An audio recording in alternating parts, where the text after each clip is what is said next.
رمضان قد أهله بالصيام وأطل مسعدا أهلا وخلا ليته في كل حين. رمضان قد أهله بالصيام أحاديث رمضان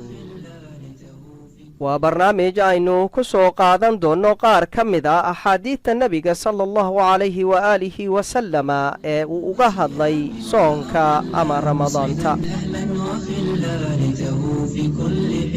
can abi hurayrata radia allahu canhu qaal qaala rasuulu اllahi sala allahu calayhi wasalam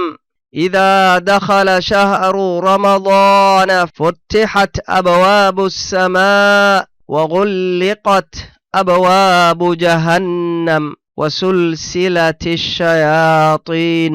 متفق عليه. waxaa laga wariyey abu hurayra alla raalliha ka ahaadee inuu yidhi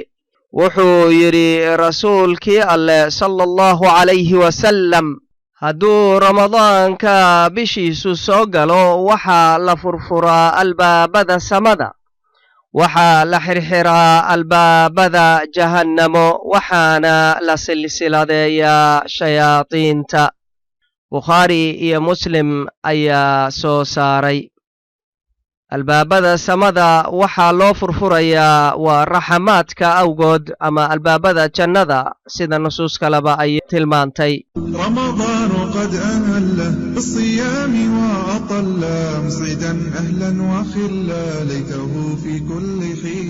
رمضان قد أهله بالصيام